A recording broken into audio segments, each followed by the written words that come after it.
നമസ്കാരം പ്രിയപ്പെട്ടവരെ, പതിവ് പോലെ മനസ്സിൻ്റെ മറ്റൊരു പുറത്തിലേക്ക് 36ാമത്തെ പുറത്തിലേക്ക് സ്നേഹപൂർവ്വം സ്വാഗതം ചെയ്യുകയാണ്.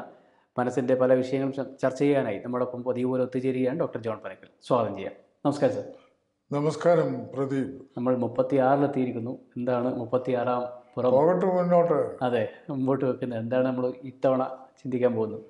നമ്മുടെ പ്രിയങ്കരനായ പ്രേക്ഷകർക്ക് വളരെയധികം പ്രയോജനപ്പെടുന്ന ഒരു വിഷയം ഇന്ന് കൈകാര്യം ചെയ്യാം എന്ന് കരുതുന്നു. ശരി. അത് കണക്കുകൂട്ടലുകൾ തെറ്റുമ്പോൾ എന്നുള്ള ഒരു ചോദ്യചിഹ്നമാണ്. നമ്മുടെയൊക്കെ ജീവിതത്തിൽ നമുക്ക് കണക്കുകൂട്ടലുകളുണ്ട്, അല്ലേ പ്രദീപ്? അതെ. കണക്കുകൂട്ടലുകളില്ലാത്ത ആരും തന്നെ ഇല്ല. നമ്മളൊക്കെ ഗൾഫിൽ വരുന്നതിന് മുമ്പ് വലിയ കണക്കൊക്കെ കൂട്ടിയിട്ടല്ലേ വന്നേ. ഇവിടെ വന്നു കഴിഞ്ഞ് എവിടെ കിടക്കുന്നു? എല്ലാവരും കണക്ക് കൂട്ടലുമായി ജീവിക്കുന്നവരാണ്.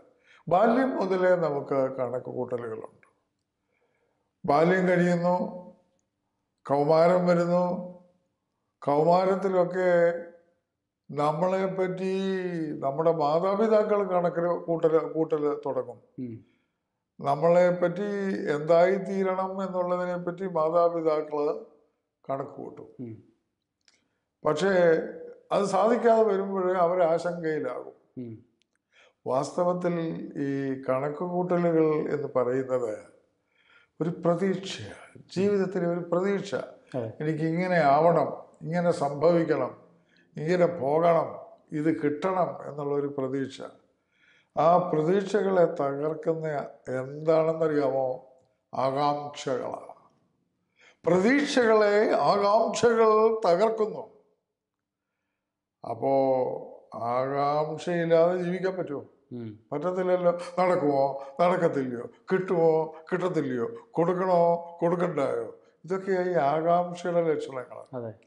അതാണ് പ്രതീക്ഷയെ തകർക്കുന്നത് എന്നുള്ള ഒരു സത്യം നാം മനസ്സിലാക്കിയാൽ വലിയ ആകാംക്ഷയുമായിട്ട് നിൽക്കേണ്ട കാര്യമൊന്നുമില്ല.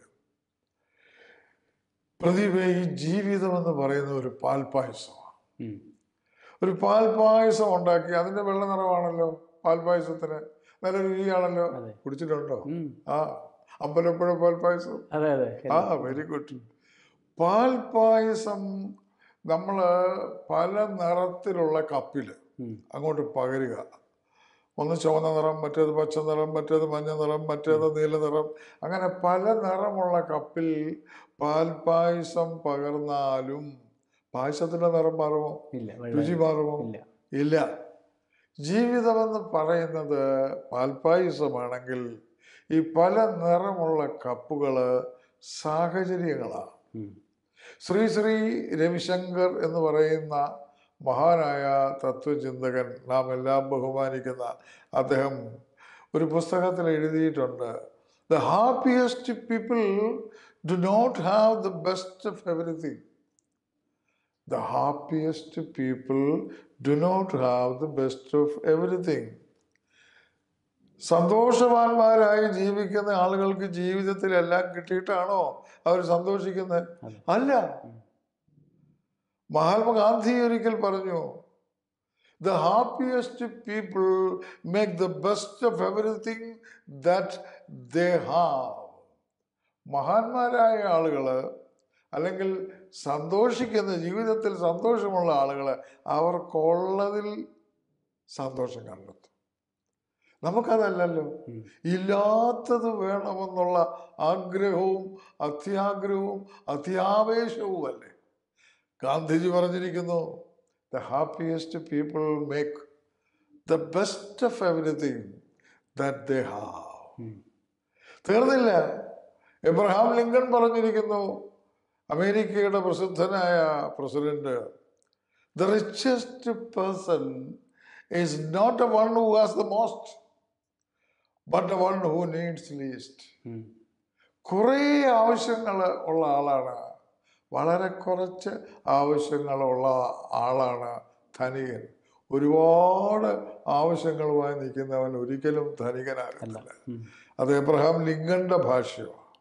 സ്വാമി വിവേകാനന്ദൻ പറഞ്ഞു, use your head to handle you, use your heart to handle the people around you. നിങ്ങളെ നിയന്ത്രിക്കുന്നതിന് നിങ്ങളുടെ തലച്ചോറ്, നിങ്ങൾക്ക് ചുറ്റുമുള്ളവരെയും ഉള്ളവയെയും നിയന്ത്രിക്കുന്നതിന് നിങ്ങളുടെ ഹൃദയത്തെയും ഉപയോഗിക്കുക. എന്തൊക്കെ നല്ല ചൊല്ലുകളാണ് ഇതൊക്കെ.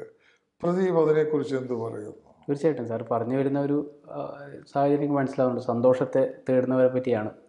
ഏതിലാണ് സന്തോഷം ലഭിക്കുക എന്ന് നോക്കി ഇങ്ങനെ ഇരുട്ടത്തിൽ തപ്പി നടക്കുന്നവർ, അതിനെപ്പറ്റിയാണ് സാർ സൂചിപ്പിച്ചത്. സന്തോഷം കമ്പാരിറ്റീവാണ്.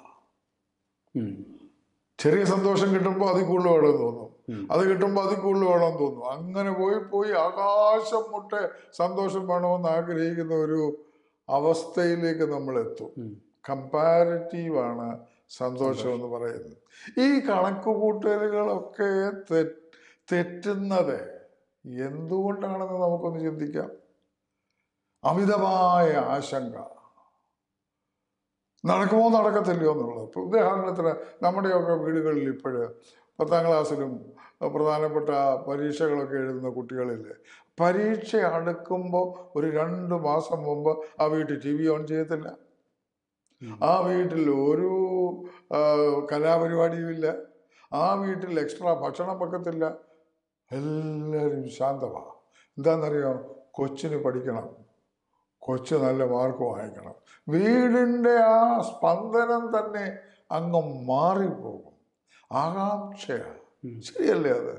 വാർഷിക പരീക്ഷ അടുക്കുമ്പോഴത്തേന് എന്തെല്ലാം മോഡിഫിക്കേഷൻസ് ആണ് അതുവരെ ജീവിച്ചു വന്ന വീട്ടിൽ മാതാപിതാക്കളും മക്കളും കൂടെ ചേർന്ന് ഉണ്ടാക്കുന്ന. ഒരു സിനിമയ്ക്ക് പോകത്തില്ല, ഒരു പാർക്കിലേക്ക് പോകത്തില്ല, ഒരു ഹോട്ടലിൽ പോയി ഒരു ഭക്ഷണം കഴിക്കാൻ പോകത്തില്ല.